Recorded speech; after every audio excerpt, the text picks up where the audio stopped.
And welcome back, ladies and gentlemen, to a new video, again, kind of in a raw format about a topic which is quite an emotional one for me and which I wanted to speak about for quite some time already. The topic is being a chess professional, especially in Europe.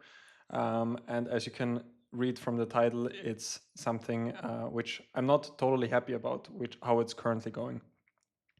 So for those of you who don't know about my background and about how it also affects me, even though, as we will speak about later, I'm not just saying this because of me, but also because of my fellow colleagues, my fellow Grandmaster colleagues. So about my journey as a chess player in general, as a professional chess player. So I've been playing chess since I was 5 years old and became a grandmaster when I just finished high school when I was 18 years old, and at the same time I also became self-employed in Austria, in my home country. And yeah, that was in, what was it, 2021, I think. And now it's almost 4 years later, and I just kind of want to make somewhat of a resume of what my thoughts are on all of this. If you're a professional chess player in Europe. So the first thing I need to point out is when I'm speaking about professional chess players, I don't include the top 20 or top 30 in the world, since if you're in the absolute elite in the world, then you don't really have that many financial struggles. Even though I think people often overestimate the amount of prize money and so on, which chess players win, even if they're in the top of the game.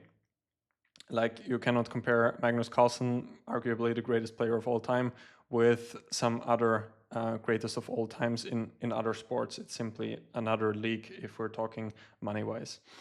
The first thing I need to point out is that I don't want to make this video just to whine about all of these things. It's more about giving you guys kind of an insight in how things are going as a chess professional, and also if there are some of you who are thinking about pursuing a career as a chess professional, there are these things which you just need to be aware of if you want to pursue that career. So I wrote down a couple of points which I want to speak of. Again, the main thing is about being a chess professional in Europe. Why is that? That's a good question, and I will speak about that now. I think the main thing is simply the difference of like the standard of living is simply different in Europe if you compare it to Asia, for example. And the standard of living, I mean now the expenses which you have.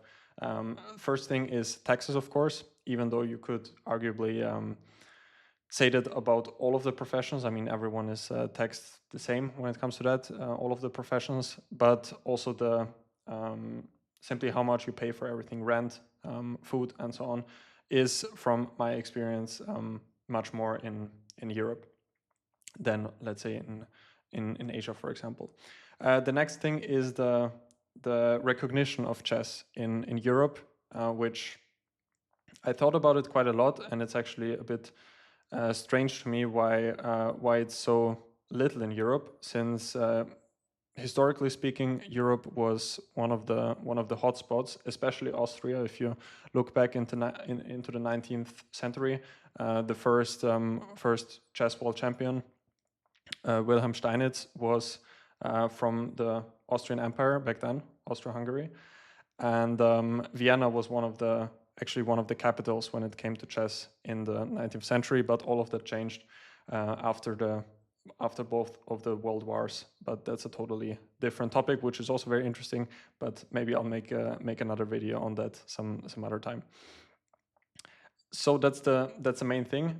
If you're living in Europe and want to make a living as a pure chess player, purely playing tournaments, it will be much harder, because simply your expenses, if you're living here, will be much higher.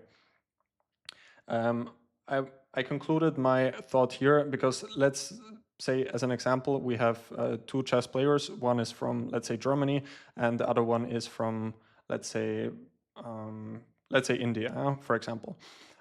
Germany is, of course, a more expensive place to live, at least on average. And if both of these players are have the same rating, let's say 2600, and they play basically the same tournaments, nowadays everyone plays internationally, they will on average make the same prize money, let's say, and this prize money, of course, is worth way more, in this case India, than in Germany. So this is kind of my way of thinking here. And the issue is that the prize money, so that includes prize money from open tournaments, as well as the honorary, which is being paid if you're playing leagues for some clubs, basically stayed the same for probably 20-30 years. And as we all know, money is not the same worth as it was 20-30 years ago. So that's the next issue. Prize money has simply not increased. Many top players have also pointed this out, but simply nothing is changing because, again, lack of sponsorships is probably the main issue here. So these were the first points. Next point is level of recognition, which I briefly also touched on before. Yeah, as I said, I'm actually pretty surprised since how it was developed. I think the main thing was after the Second World War, people in mostly Europe, where most of the damage was done, I would guess. Of course, there were also other parts in the world where tremendous atrocities have been done. But I would argue that in Europe, most of the, I mean, of course, I'm kind of drifting into history now, but people simply had much more to worry about than chess, and therefore, for many, many years, at least it was like that in Austria, yeah, chess kind of was not as important as rebuilding the country. But I guess you can argue about different theories why the level of recognition has went down in Central Europe. Please let me know in the comments if you have some other theories. But what I wanted to get to now was that as in the current state we are in now, I think that the level of recognition of chess in Europe is very, very little in general. I will give you a perfect example for that, about the Olympiad 2022, which happened in India, in where was it again? In Vishy's place. Let me see. I need to figure this out now. Chess Olympiad 2020. I was even there, so that's kind of disappointing. Chess Olympiad in Chennai, of course. It was in Chennai, and so I will give you one example. One includes the Chennai Olympiad 2022, and the other one includes the Olympiad from last year, which happened in Budapest. And the example I will give you is that in 2022, the very young and fighting team from Uzbekistan won the competition, very deservedly so. And all of their team members, when they came back to Uzbekistan, they got a huge reception. And I think that all of the players were awarded a car, an apartment, and a huge sum of money. I think it was somewhere around $100,000. Again, please correct me if I'm wrong here. But yeah, tremendous recognition by their state. And what I'm getting to now is that in the Olympiad 2024, I saw two cases, one involving a close friend of mine who is a European, and he won one individual board prize. So he got first place on his board with a performance of, I think, around 2800. And when he got back to his home country, he got absolutely nothing, not even a handshake, just absolutely nothing. Not a handshake, no money at all, just no one said anything. Like the world just kept on going like it was before the event. Another example is Frederik Svane from Germany, who also won an individual board medal on the fifth board, I believe, who also had a performance of like around 2800 and got 3,000 euros from the German government or from the German Chess Federation. I'm not sure now. But yeah, 3,000 euros. Okay, very, very nice. Typical salary in Germany, average salary for 1 month. Basically for one result, which he has been working for his entire life, 2800 performance in probably the most important event, which happens only every 2 years. And he got one average monthly salary as a reward. So I think this it cannot get any worse than this. I mean, this is a perfect example of how things are going wrong, and that's also one of the reasons why, for example, India or Uzbekistan has so many of the upcoming very strong players, because simply they have the motivation to do so, because they will get the respect and the rewards from their governments, which also gives them the motivation to do so. And if you're living in Europe, in most of the cases, there's simply not enough of this motivation, because you can simply put in that time which you would normally put in chess. If you want to become a top player, you need to study chess for, seriously for 10, 15 years very often. People often have this analogy that if you want to become a grandmaster, you need to put in as much time as you would for, let's say, a PhD or some academic title, which I think is somewhat accurate. And yeah, in Europe now, many people are just asking themselves, why should I go for that if I can put the same time into something else, which at the end of the day will pay me much, much more than a chess career? Why should I pursue chess? And that's the current issue I see. And if this is not changing, which I don't see it happening, I don't really think that European professional players will even be able to compete much more in the future, at least on the very high level, because simply there's not enough motivation, I think, for players to go there from a financial standpoint. Please, again, if you have different opinions here, please let me know in the comments. This video, again, is I don't want to spark any controversies here. I just want to I just want to get the ball rolling to somehow that people speak about this, because I feel like it's just a little bit unfair. Even though I have to say one thing, if we're already at the term of unfair, again, please let me know if you have any experience with other sports or know these things. How is it like in other sports, like from getting paid? Because in chess, if you're not in the top 30, I would say, you cannot really just make a living with playing chess by itself. Of course, there are countries where it's easier. Some countries, like Armenia, for example, the national team also has like a monthly salary, but only the national team. But I would say on like typically, even in the top 100, there are many players that don't play chess professionally. They have it like as a side job, basically, which I think is just a little bit strange and unfair, because professional players, at least in the top 100, should be able to just focus on playing, on competing in their sport, and not having to coach and write books and so on at the same time. Like, imagine, of course, it's a bad example because let's say imagine tennis, which of course is a much more viewed sport than chess. But just imagine a player there in the top 100 playing tennis professionally and coaching at the same time. It would just be unthinkable. But in chess, this is kind of the reality. So yeah, let's go to the next point. Of course, this is the main difference between Europe and Asia, which I wanted to talk about. Now about some other things which I would say affects all chess players. The first thing being that traveling is often very exhausting, and I hear many of my friends often telling me that I get to see all these interesting places, and I get to see many nice cities and so on. But just to give you an insight on how it usually goes down, when we travel to a place, we land at the airport, then we get picked up or we go by public transport to the hotel. And then we start preparing because on the next day the tournament starts, and from there on we are just in the tournament. We play the game usually at 3 p.m. Before that we prepare, after that we have dinner, we prepare again in the evening, and this is how every day goes. And there's simply no time and also no energy to do any sightseeing at all for 99% of the players, I would say.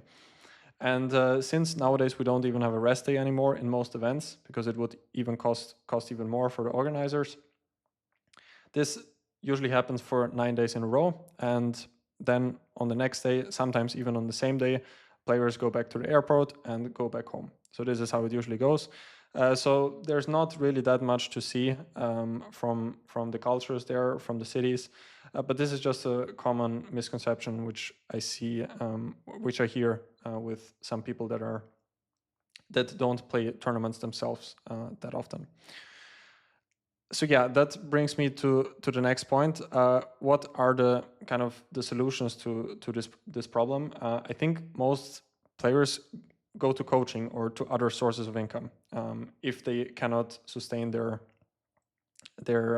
financial needs by playing alone, which again includes, I would say, 90% of grandmasters even. The problem, again, with coaching, when we're speaking of Europe, is that the coaching market in Europe, in my opinion, is severely undervalued. If you look in the United States, for example, you can hardly find a coach there, a grandmaster, under, let's say, $80. When you look at Europe, especially more Eastern European countries, it's very standard for grandmasters to offer lectures for 30 euros, something like that. And this in general hurts the market immensely because Europe is not that large. And if someone from, let's say, Russia offers these rates for, let's say, 30 euros, which in Russia is more money than, let's say, in Austria, it's simply worth more, then I will have quite a hard time in Austria asking for a little bit more than that. Since if I'm working for 30 euros per hour, I also have to prepare for the lesson. At least that's my own philosophy. If I give a lesson, I prepare. Very often, if I give a lesson for 1 hour, I will also prepare for 1 hour, since I want to have my lessons very well structured. So that brings me to 2 hours, and then I will be working basically the minimum wage, something like that. So then it will be very hard for me, if there are very strong grandmasters in Europe, in Russia, for example, or in more Eastern European countries, who offer these nice rates. It will be very hard for more Central European people to compete with them, simply. So yeah, this is the issue with the coaching market as well. Now we drifted off a little bit from playing to coaching, but this is one very big issue which I wanted to address for a very long time. I can even be very transparent on what I earned last year in 2024. It was around 30,000 euros. I'm just being transparent here. And I would guess, I didn't calculate it, but I would guess I made maybe 1/3 of that by playing, maybe even half of it by playing. But as you can see, it wouldn't be sustainable at all if I wouldn't do coaching and making courses and so on, and also starting to create content, which in my opinion is by far the best option to possibly make a living from chess as well. And I'm also using this not only to make a living, content creation, at least hopefully, but yeah, also to offer you these insights. I mean, probably everyone will say this, that he's not making content for money and so on. But yeah, this is also very important for me to give you these behind the scenes things, which I don't see many people speaking about. Yeah, so I made these 30,000 euros last year, and I'm living in Austria, so the state will take like 30% of that. I'm left with maybe 21,000. And yeah, if you're a chess player, you often need to pay for travels yourself and pay for hotels and so on. So at the end of the day, nothing much is left anymore. And it sounds like I'm complaining quite a lot here. Please don't take it that way. I'm very grateful for many of the things which chess has given me, and at the end of the day, now I don't really have to care right now about this, because I can pay my rent, I can pay for food, and as long as I don't have a family, I don't really have that many responsibilities yet. But the issue starts once you start thinking about having a family. Then the issues really start, and therefore I really want to address it already now, since at the point where I might think about starting a family, hopefully at that point these things might have improved. So yeah, let's go to the next point.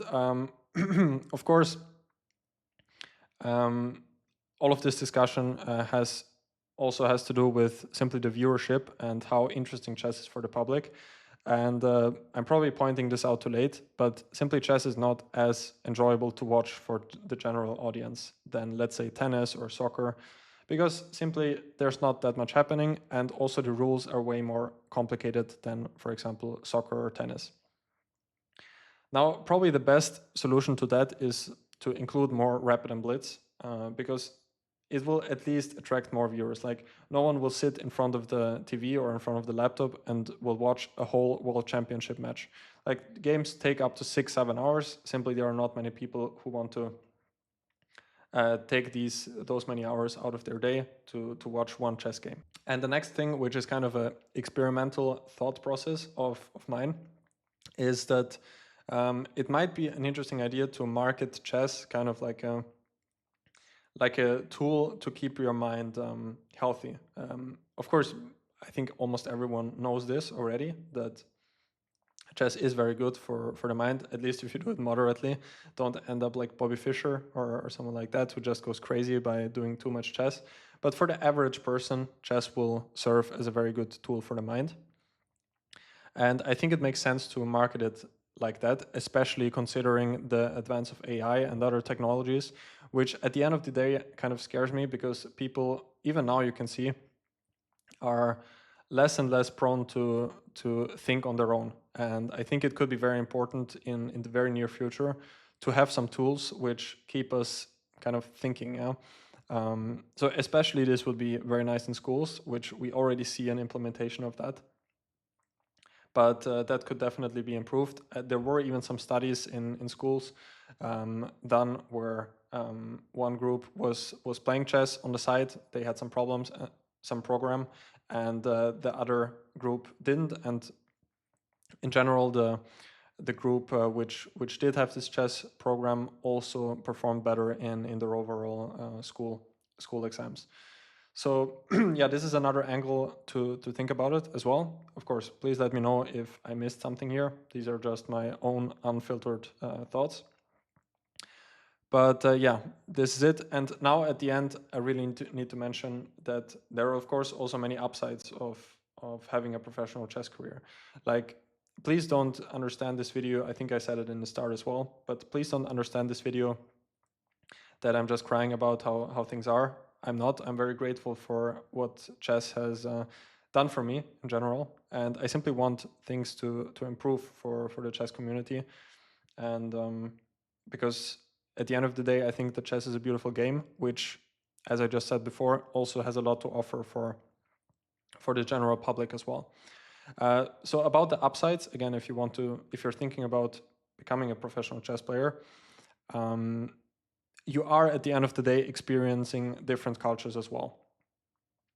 As I said before, often it's difficult to do sightseeing and so on, but even on the way, like from the airport to the hotel, or even on the way to the hotel to the supermarket and so on, you simply kind of have a grasp on how things are going in that country. Like, you see how people are living, you see how people are treating each other, and those kind of things, which just open your eyes when it comes to the world. And I'm very, very grateful for that I got to see all of these different countries of the world, even though I wished that I could have seen more of these countries. But chess has simply worked for me, so I didn't really have that much time very often to see those countries. But I still always got to know, at least kind of got to know the culture and the different cultures, and very often seeing people who live with simply a lesser standard than I grew up with, which makes me more grateful of how my life is going, basically. And yeah, that's a very big upside, probably one of the biggest things that chess has given me. And yeah, that's something I'm very grateful for.